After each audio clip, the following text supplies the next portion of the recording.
মহান বিজয় দিবসের শুভেচ্ছা। আসসালামু আলাইকুম। ইনফো টেলিভিশনের সকলকে স্বাগত জানিয়ে খবর পড়ছি আমি নাসির উদ্দিন শিকদার।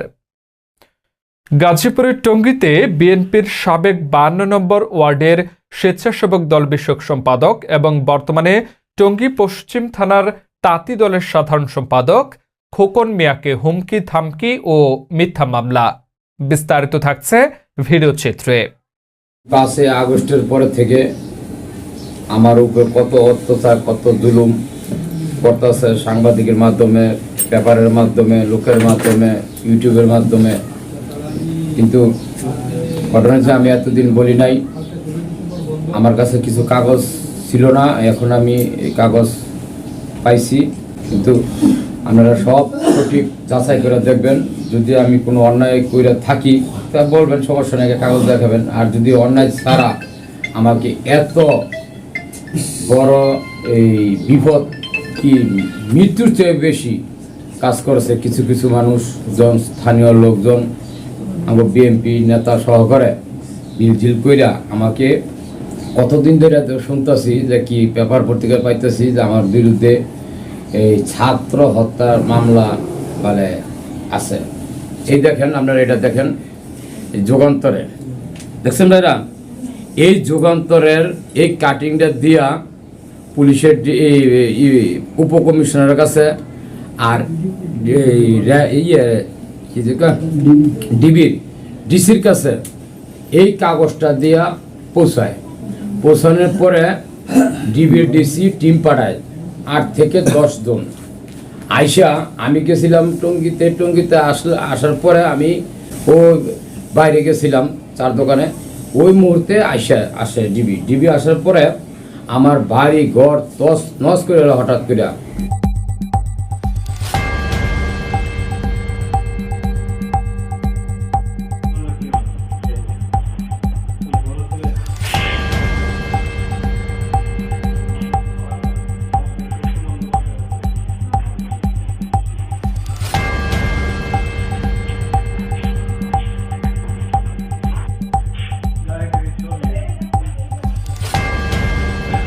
আমার ছেলে জিজ্ঞাসা করছে যে কেন আসছেন, লাস্টে কয় আমরা আসছি স্যারের জন্য, এই স্যারে কথা বলার জন্য। কি কথা তাও যায় না, স্যারে কথা বলার হইলে কি ভাই কোনো বাড়িতে আছে যে কি এইভাবে তালাশি করে? কিন্তু এই পত্রিকাটা যাই কইরা দিছে, এই পত্রিকায় যেভাবে কাজ করছে ঠিক এইভাবে পরবর্তীতে এই পত্রিকাটা আমি পাইছি। পাওয়ার পরে আমি দেখি যে কি পত্রিকার সাথে আর ডিবির সাথে সব হুবাহুব মিল। এই একটা কাগজে আমার জীবনটা তেজ নস করে হয়েছে। পুরা আমার এলাকার লোক, আমার দলের লোক, হ্যাঁ, আমার শত্রু লোক, শুধু এই পেপারটার কারণে আমাকে আজও পর্যন্ত কি বলে সন্ত্রাসী, চাঁদাবাজি, মাদক ব্যবসায়ী, খুন, দর্শন, হ্যাঁ, গাঁজা, মদ। কিন্তু ভাই আমি এত বড় ব্যবসায়ী, পুলিশ কি করে ভাই? মাদক ব্যবসা করলে, এত বড় ব্যবসা করলে মাদক ব্যবসা ওলা ধরা খায় না গিয়া, বদিত আসিল এমপি, ওই ধরা খাই গেছে। আর আমি খোকন মিয়া বলেন, বর্তমান টঙ্গী পশ্চিম থানার তাঁতি দলের সাধারণ সম্পাদক ঘোষণা হওয়ার পর থেকে একটি মহল আমাকে তাঁতি দলের পথ থেকে বিরত রাখে। সে কারণে খোকন মিয়া মিডিয়ার কাছে অভিযোগ করে বলেন, রাজনৈতিক প্রতিহিংসার শিকার হয়ে তিনি দীর্ঘদিন ধরে হুমকি ও মিথ্যা মামলার সম্মুখীন হচ্ছেন। খোকন মিয়া আরো বলে, এই বিএনপির নেতা কর্মীদের সাথে 3টা মামলা খাই। এই দেখেন, এই একটা ঠিক আছে, এটার সাথে 3টার সাথে আলেক কমিশনার জড়িত। এই আলেকে আমার মামলা দেয়, ঠিক আছে, এই যে 5 আগস্টের পরে। আর দেখেন বশির ভাই আছে, শুক্কুর ভাই আছে, ঠিক আছে, নাসুকা আছে, সুমন আছে, আর বিএনপি অনেক নেতা আছে। আপনারা বলেন ভাই আমি কি করেছি? এই যে মনে করেন আমার এলাকার মধ্যে 2-3টা গার্মেন্টসের জন্য মানুষ এইভাবেই করে অত্যাচার করে, আমাকে বললে আমি বুঝিতাম। কিন্তু যদি আল্লাহ আমার অন্ধ না বানাইতো তাহলে তো আমার তো ফাঁসি শেখ হাসিনার মতো ফাঁসি দেওয়া হতো। কিন্তু আমি করি বিএনপি, হ্যাঁ, আমার দিয়ে দিচ্ছে আওয়ামী লীগের লোকে। কিন্তু বিএনপি আমার পথ আছে, 18 সালের পথ আছে। আর সবচেয়ে ভালো হবে, হ্যাঁ, আমরা ওই টাইমে টঙ্গী থানার যে ওসি ছালম সাহেব, তার সাথে আপনারা কথা বলবেন।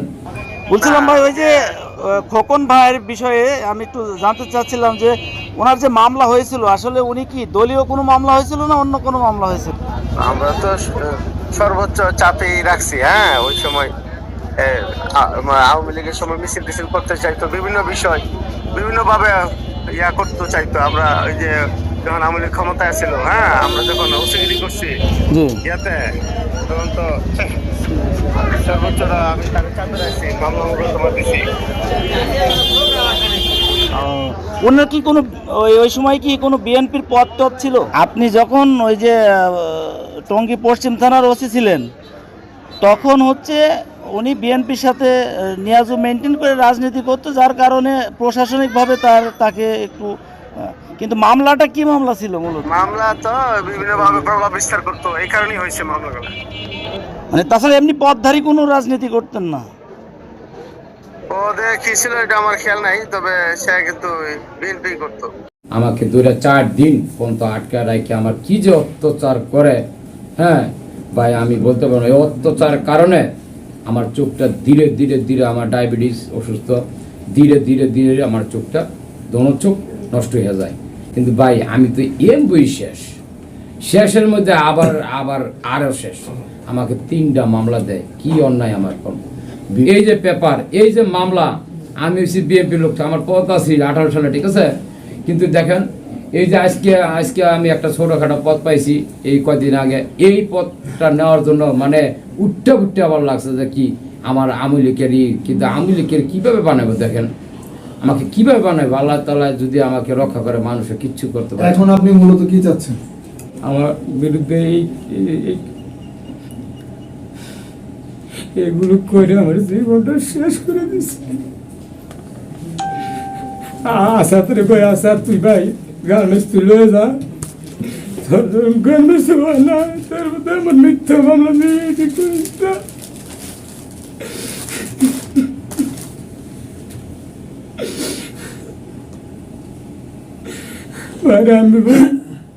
আমি তোর গার্মেন্টস ছেড়ে তুমি গার্মেন্টস তোমার বই নেই ইয়ের কাছে আসাদের ভাইয়ের নামে গার্মেন্টস, আমি গার্মেন্টসে যাবো না ভাই। এই গার্মেন্টসের টাকা 10টা টাকা আমি নেই না ভাই। এই এলাকার গরিব মানুষ যতগুলি আছে গিয়ে জিজ্ঞেস করেন, 320 জন সদস্য, আমি সবাইকে এই গার্মেন্টসের টাকা দিয়ে দিই। কিন্তু আমি কি অবরোধ করেছি?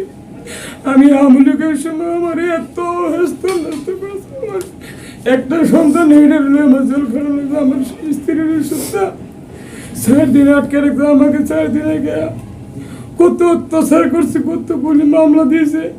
আমার বিএনপি আসে নাই, আমি আওয়ামী লীগের দোষর হয়ে গেছি। কোথায় আমার দেখে একটা মিটিং নাই, মিছিল নাই, কিচ্ছু না, আমার পদ পদবি নাই।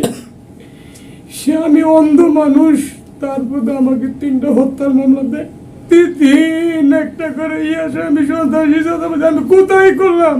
আমাকে কালকে থানার মধ্যে এক সাংবাদিক গিয়ে মিথ্যা হয়ে প্রমাণ দিয়ে এই দীর্ঘদিন 2 মাস আগে শেষ হয়েছে। কালকেও এক সাংবাদিক গিয়ে আবার নতুন ওসি হয়েছে, ঠিক হুবারুবে এটি নিয়ে বুঝেছে আমার কালকে ধরতে হয়েছে।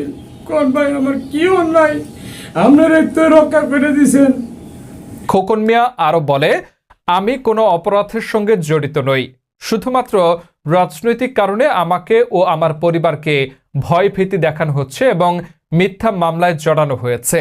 এতে আমরা চরম নিরাপত্তাহীনতায় ভুগছি।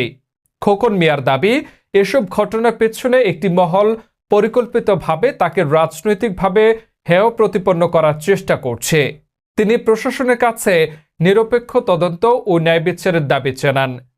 খোকন বলেন, সুষ্ঠু তদন্ত ও ন্যায় বিচার নিশ্চিত না হলে রাজনৈতিক অস্থিরতা আরও বাড়তে পারে বলে মনে করছেন। আওয়ামী লীগের লোকজন আপনাকে বিএনপি করেন বিধায়ক আপনাকে মামলা দিয়েছিল? আমি বিএনপি করি তো, দেখি তো মামলা দিছে। সেটা কি 18 সালেই হয়েছিল? হ্যাঁ 18 সালে, যে দেখেন তারিখ দেখেন। তাহলে কি আপনার দল থেকে কি আপনাকে এই মামলার পেছে ফালানো হচ্ছে? হ্যাঁ, আমার দলের লোকেরাই। আপনার দলের লোকেরা কারা? আসাদ আছে, এই আলেক আছে, আর আসাদের লোকে একটা বলে কি আছে সাংবাদিক, কি সাংবাদিক মাসুম না মাসুদ না কি জানি, সে প্রতিদিন একটা করে লেখে আমার বিরুদ্ধে। আমি কতভাবে বুঝাই, এখন আপনি কি চাচ্ছেন? একদম সর্বশেষ প্রশ্ন, আপনি কি চাচ্ছেন? সর্বোচ্চ শুনেন, আমার পদ পদবি বিএনপি আওয়ামী লীগ এতে নাম ভাই কিচ্ছু বুঝি না। আমি বুঝি আমার জীবনে যা করছে, যা শেষ হয়েছে, হ্যাঁ, আমারে ওরা এটা ই করে দুক। আমার মার্ডার মামলা 3টা দিছে, আমাকে এই যে হরানি করতেছে প্রতিদিন। দেখেন, একটা কাগজের কারণে আমার জীবন শেষ। বাড়ি গাড়ি যা আছে সব তদন্ত শেষ করে দিছে। এখন আপনি কি বলতে চাচ্ছেন যেসব নিউজগুলো হচ্ছে, একটু দাঁড়ান, যেসব নিউজগুলো হচ্ছে, যেসব সাংবাদিকরা যারা নিউজ করতেছে বা যেগুলো করতেছে, এগুলো সব কি সব মিথ্যা? মিথ্যা। সব মিথ্যা। কোনো চাঁদাবাজি মাদাবাজি, কোনো খুন খারাপি কিছু ওই যে দিছে 3টা দিয়া খুনের কথা কইলে কিছু করার নাই। তো আমি তো নিজে করি নাই। এতক্ষণ ইনফো টেলিভিশনের সাথে থাকার জন্য ধন্যবাদ।